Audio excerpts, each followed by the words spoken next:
Hey y'all, thanks for joining me for part one. I guess what's going to be a 4-part mini series of the craft room tour I'm going to do. What I'm going to do is just break it up into 4 parts, 1 part for each wall.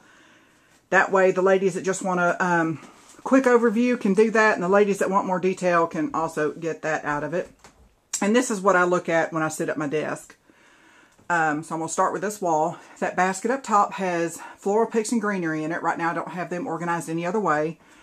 And the top shelf houses my button collection. Yes, I'm a button freak. And these are just some little, they look like little honey pots. Little jars that I got at Garden Ridge for $1.99 each. And the bookshelves that I have these on are the Billy bookcases from IKEA. They're very inexpensive. They're only $59.99 each, and you can buy additional shelves for $7.50. So I've added 2 shelves to each one, so I can store things with little wasted headspace. As you can see, there's no space wasted here. So you can really get a lot out of it. And I wanted to have at least 1 storage unit in my craft room that had adjustable shelving for that reason. Second shelf, you can see I've got my Glimmer Mist, and I have them kind of in Roy G. Biv order, and I'll show you here how I use this.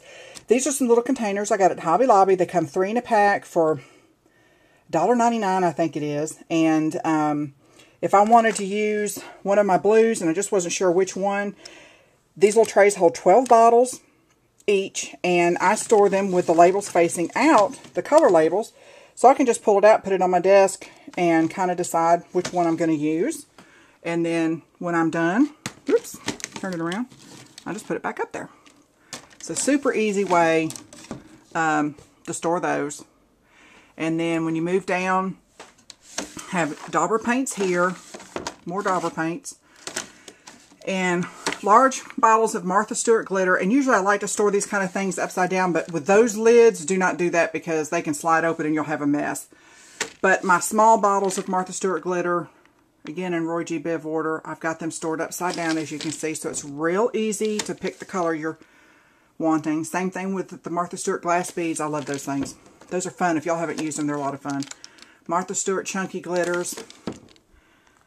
Down on the next shelf, we have Dazzling Diamonds, heat and stick powder. That's all Stampin' Up stuff. A couple of empty bins for future use. Perfect Pearls. And then these are just some 3D puff paints. And alcohol inks. And stickles.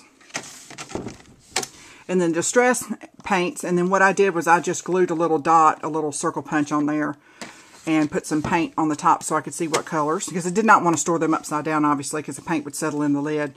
And these are Tim Holtz Distress embossing powders.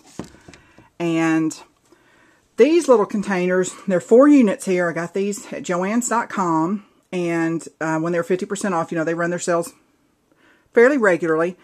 And this houses my brads, my snaps, all my little tiny embellishments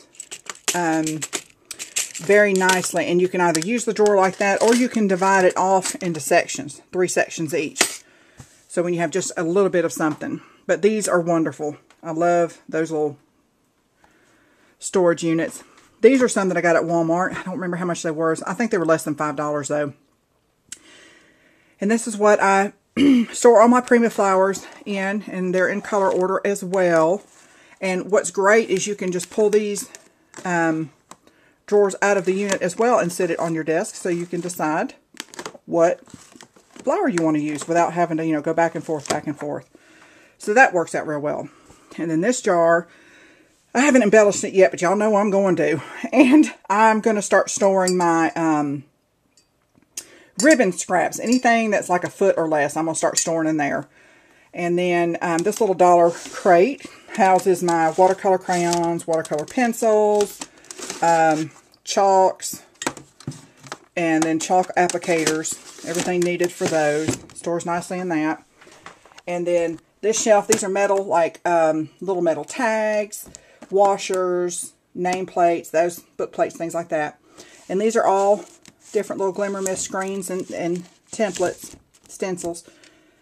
And then along the rest of that shelf are chipboard mini albums. These, of course, are albums that have not been turned into an official mini album yet. But then my Cricut cartridges. You see I've got one out there on the next shelf. And the shelf below that, I have my Solutions cartridges that I'm looking for a solution to store them other than that. But right now that's housing them.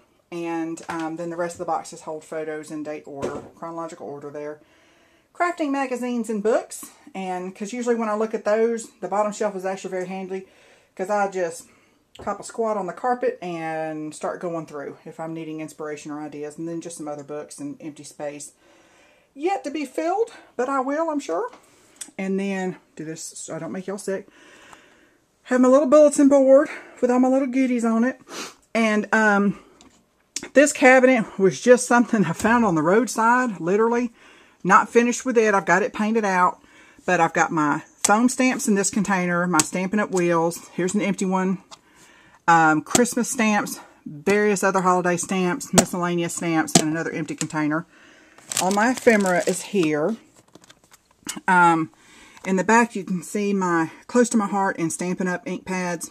And they are waiting for a project to be finished that I'm working on right now. You'll get to see in one of the other videos. I'll have it done.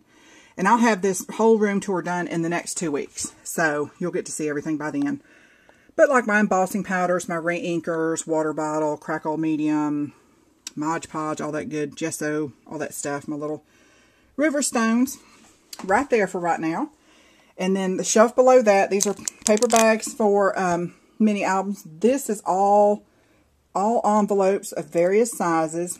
This are blank card bases of various sizes. And these are completed cards. And here's where I have my little plastic bag stored on top there. And then when you go down to this shelf, my paint brushes, my Xyron refills, my paints that are in a temporary spot right now. They're going to be moving as well. And then these are all acetate sheets and pieces. And then this little box has different little frames. And this box houses charms. This one houses all my tags, blank tags. And then this little mess you're looking at here is not its final resting place either, but these are various chipboard pieces, shapes and things that I have just in different little bags to keep them separated and somewhat organized. And that's it, y'all. That's it for the first wall, part 1. So glad y'all could join me, and I'll see y'all next time. Bye.